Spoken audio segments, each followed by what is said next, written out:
Banizanyo basebo ne banyamo.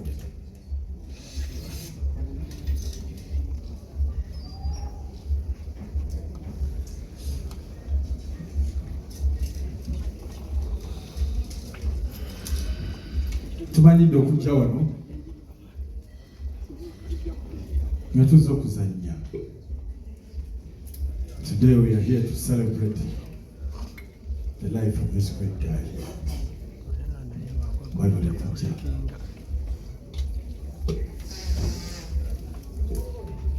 Reverend Baguma Kusaboje kutuwe opening prayer tunamaliza. Pastor Wilson Bugembe ajja kujja naye atuwe prayer. Kama yebazibwe katwetoowaze tusabe naye katetunnasaba mulwanyi munnaffe abadde agasa ensi yonna agasa eggwanga Mukama atwalako Amaziga naye byonna birungi. Bayibuli egamba ekirago ky'omuntu kimuseguliza. Olwanyi munnaffe alwanya okulwana okulungi tuliwo okumusalira musango naye ebibala tubiraba. Katusabe Katonda Kitaffe n'Omwana n'Omwoyo Omutukuvu tuli wano nga tukungubaga olw'ebirungi mulongo munnaffe Kato yakoze mu nsi by'omukozeseza nga kyali mulamu. Manyi nti tafudde kubanga ekirabo kiwamuwa ekyokwagala ekyokuyiiya okubanga asobola okuzannya emizannyo n'ayimba ennyimba abantu abakaaba ne basobola okusanyuka. Mukama ndaba nga kikulukuta ng'aliva naye bwekulukutira ensi. Katonda nga bw'oli ow'amaanyi mu kusaba mu linnya lya Yesu Mukama waffe nga bw'atuwa omulenzi wa Yesu Kristo ataasosola mu bantu yalyanga n'abanaku n'atambulaga nga abalina ebibi n'abeera nabo ne bamuvuma ne bamukola ki. Taata jangu Omwoyo Omutukuvu obeere wamu naffe. Tutandise omukolo guno Mukama tukubagize. Siba ekibi Mukama ab'ekika abaana bamulegwa Katonda atabulawo mu kiseera ekyokulaba ennaku. Nkwebaza kubanga wabadde naffe kuba omugenzi ono lwe yawummula. Leero Mukama totulekerera. Tuwa weather ennungi, tuwa eddoboozi ery'essanyu, otukuume Mukama.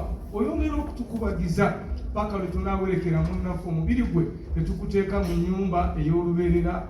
Mu linnya lya Yesu Kristo tusabye nga twebaza. Amiina.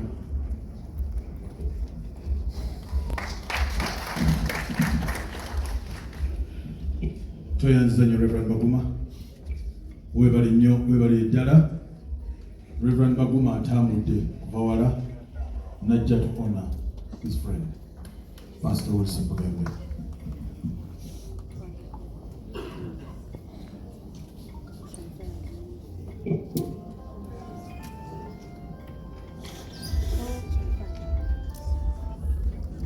Sabe Dr. Bosa.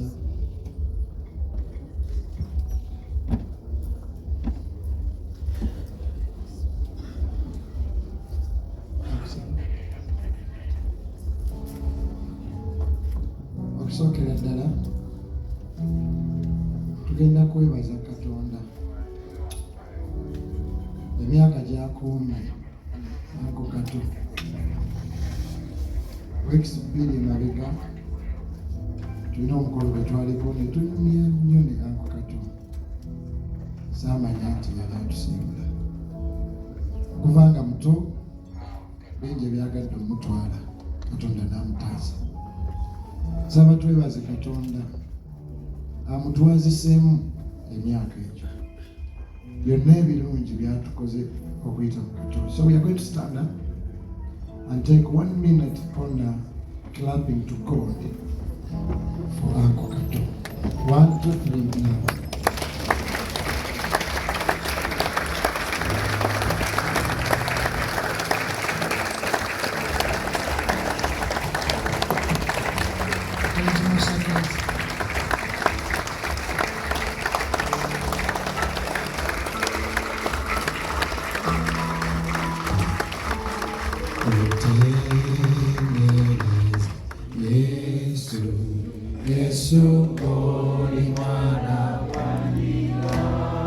Yesu omusango gunaziza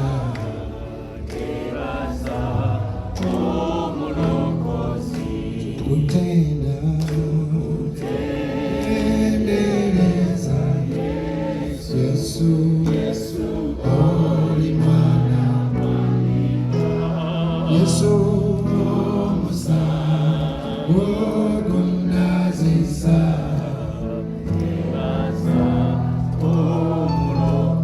moyo we ali wano kati muwulira ali wano lero omwoyo we ali kati muwulira ali wano lero katwetulireko nga sinasaba Kato kanisa worship house yampadde amabugo gano ako abe nsaba musekenze endala ngaana okubajjukizaayo ekyandiikibwa. Bayibuli egamba tiwaliwo omusajja omu yalina abaana be babiri. Omu n'amugamba nze mpya ebyange ngende. Taata we n'amugamba naye ng'okyali muto nnyo. Ye n'amugamba nze nnyina pulaani eyange. N'amusaba obusika bwe bwonna ti ye nga tannafa.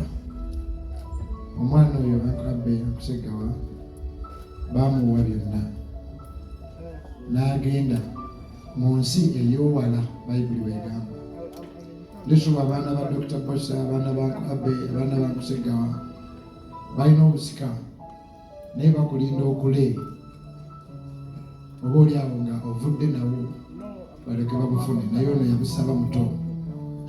Kino nno kiri mu Luka 15:11. Bayibuli egamba omulenzi ono n'azaawa n'agenda mu nsi ey'owala ate nno obugagga bwe bwonna n'abwonoona, n'amaliriza nga talina bw'abeera, n'amaliriza nga asula embizi wekisula mweki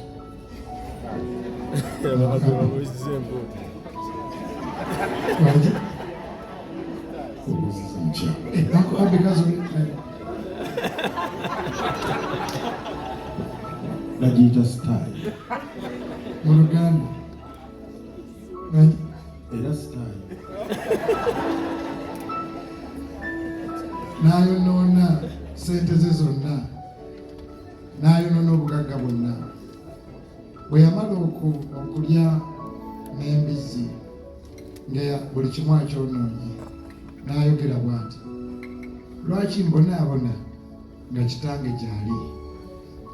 Wadde namusobya nja kwekumaakuma nzireyo eri kitange. Yagamba bw'ati, bw'anangoba kale ndizaayira ddala, bw'anannyaniriza ne bw'alimpa n'enkola wamu n'abakozi be. Mwana n'asimbula olugendo olwo okudda ewa taata we. Ekyalo kyonna kyamuvuma okuva we yatuukira mu kasitensi. Wuyo omwana omuyaaye, wuyo omwana omufere, wuyo omwana omutemu, wuyo omwana omubbi. Kati okimye biki? Ekyalo kyonna wadde kyamuvuma teyakiwuliriza. Yagamba genda wa taata, ye bw'anangoba olwo naazaayira ddala. Bwe yatuuka ewa taata we ekyewuunyisa n'amwaniriza, n'amukolera embaga ennene, n'amuttira ente eza ssava, n'amwambaza olugoye olwa bafuta. N'ayogera bw'ati, omwana wange yali yazaawa azaawuza, yali yafa azuukidde. Jjukira waliwo omwana omulala omuto yagenda gy'ali n'amugamba, naye taata sikutegedde, nze mbadde mwana mulungi, oyo yakubba yakuzza emabega, yayonoona buli kikyo, olina namuteeka mu kkomera, naye nze yakugondera ennyo, ompadde kaki? N'amugamba naawe nina pulaani ennungi gy'oli, naye ono mwana wange abadde yazaawa, kati azaawuse, mumukolere embaga alye. Anko Kato asirise, Anko Kato taliyo. Ebigambo ebyo si bibye, ebigambo ebyo byange, ebigambo ebyo bibyo. Onfumiitirize ku lunaku luno lw'olibeera mu kofini eno, obanga gwe mwana yazaawa wadduka Katonda, oli wala nnyo ne Katonda. Gwe nange lumu tulibeeranga Anko Kato. Weekube mu mutima okuziika Anko Kato, oddeyo mu kkanisa, oleke ebibi. Ekyewunyisa ku Katonda, oba wajja mu lubuto, oba wali musamize, oba watta muntu, oba gwasinza ebibi, omusaayi gwe gukunaaza bw'okomawo ne gukwaniriza. Buli atakubye engalo manya alina essaba ewaka. Katonda akwagala. Nange Anko situukiridde, naye at least mmanya n'enkomawo. Ebigambo ebyo njagadde ebigambe mikwano gya Anko Kato. Mudde eri Katonda ng'obudde bukyali busana. Ajja kwaniriza, ajja kunaazaako ebibi, ajja kusonyiwa. Kyukira akuliraanye bw'oba tomutya mugambe Katonda akwagala nnyo. Yesu ly'ekkubo n'amazima n'obulamu.